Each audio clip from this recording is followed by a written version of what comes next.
கர்த்தருக்குள் அன்பான தேவனுடைய பிள்ளைகளே, ஆண்டவரும் இரட்சகருமாயிருக்கிற இயேசு கிறிஸ்துவின் நாமத்தில் உங்களை வாழ்த்துகிறேன்.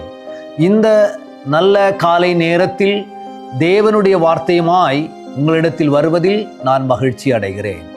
இன்றைக்கு உங்களுக்காக வாசிக்கப்படுகிற வேத பகுதி சங்கீத பகுதி 16வது அதிகாரம் 11வது வசனம் உங்களுக்காக நான் வாசிக்கிறேன். ஜீவ மார்க்கத்தை எனக்கு தெரியப்படுத்துவீர், உம்முடைய சமூகத்தில் பரிபூரண ஆனந்தமும் உம்முடைய வலது பரிசத்தில் நித்திய பேரின்பமும் உண்டு.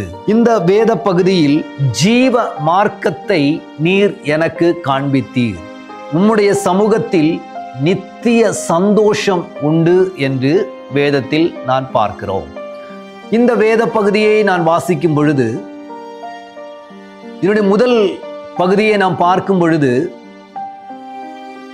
ஆண்டவரே நீர் என் கர்த்தர் என்று அங்கே ஒப்பு கொடுக்கிறது. நீர் இல்லாமல் ஒரு நன்மையும் எனக்கு இல்லை என்று ஒப்பு கொடுக்குதலை நாம் பார்க்கிறோம்.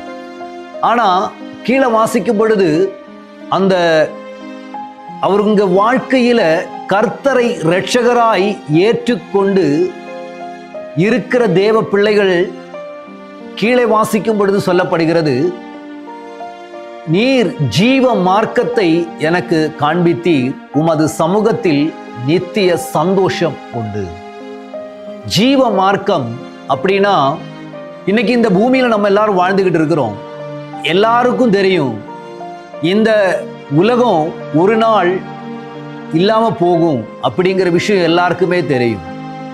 ஆனா மனிதனா பிறந்த எல்லாருமே ஒரு நாள் பிறந்து ஒரு நாள் மரிக்க வேண்டிய ஒரு சூழ்நிலையில இருக்கிறோம்.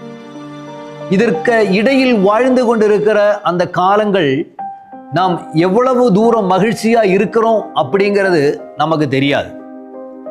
சில நேரங்கள் துக்கங்கள், சில நேரம் வேதனைகள், சில நேரம் பிரச்சனைகள், சில நேரம் சந்தோஷமா இருக்கிறோம், சில நேரம் நான் அட்ஜஸ்ட் பண்ணி நாம் வாழ்ந்து கொண்டு இருக்கிறோம். ஆனா வேத வசனம் சொல்கிறது, அவர் எனக்கு ஜீவ மார்க்கத்தையும் நித்திய சந்தோஷத்தையும் தந்திருக்கிறார் என்று. நித்திய சந்தோஷம் அப்படின்னா, ஜீவ மார்க்கம் பெற்றிருக்கிற அவங்களுக்கு தான் அந்த நித்திய சந்தோஷம் இருக்கிறது. ஏன் அப்படின்னு கேட்டா, எந்த பிரச்சனை வந்தாலும் அவங்க அதை உதறிட்டு போயிடுவாங்க. ஏன்னு கேட்டா, இந்த உலகம் என்னுடையது இல்லை, எனக்கு ஒரு நித்திய ஒரு ராஜ்யம் இருக்கிறது என்கிற ஒரு நம்பிக்கை. நம்ம எல்லாம் வெளிநாட்டுல இருக்கிற மாதிரி தான். நம்ம வெளிநாட்டுக்கு இருக்கிறோம், நம்ம விசா காலம் முடிந்தா நம் சொந்த நாட்டுக்கு திரும்பி வருவது போல இந்த உலகத்தில் கஷ்டம் இருக்கு, இருந்தாலும் உலகத்தை ஜெயித்த நான் உங்களோடு இருக்கிறேன் என்று கர்த்தர் சொல்கிறார்.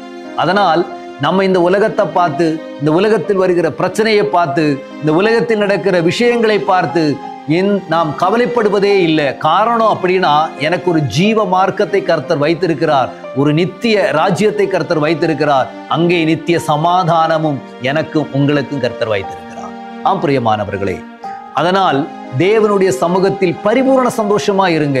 யார் என்ன சொல்லட்டும், உலகம் என்ன சொல்லட்டும், என்னதான் நடக்கட்டும், கர்த்தர் சமூகத்தில் நாம் மகிழ்ச்சியாக இருப்போம். இன்றைய நாள் கர்த்தர் உங்களுக்கு ஒரு மகிழ்ச்சியாய் தருவார் என்று நான் கர்த்தருக்குள் நம்புகிறேன். நான் உங்களுக்காக ஜெபிக்கிறேன். நல்ல ஆண்டவரே, இந்த நல்ல நேரத்திற்காக ஸ்தோத்திரம் ஏசப்பா. உமது பிள்ளைகளுக்காக நான் ஜெபிக்கிறேன். இந்த வார்த்தை மூலமாய் கேட்டுக்கொண்டிருக்கிற ஒவ்வொரு உள்ளத்தையும் நீ தொடுவீராக, சந்தோஷத்தை கொடுப்பீராக, சமாதானத்தை கொடுப்பீராக. அப்படி செய்வதற்காக நன்றி. இயேசுவின் நாமத்தில் எங்கள் பிதாவே, ஆமென். ஆமென். God bless you. கர்த்தர் உங்களை ஆசீர்வதிப்பாராக.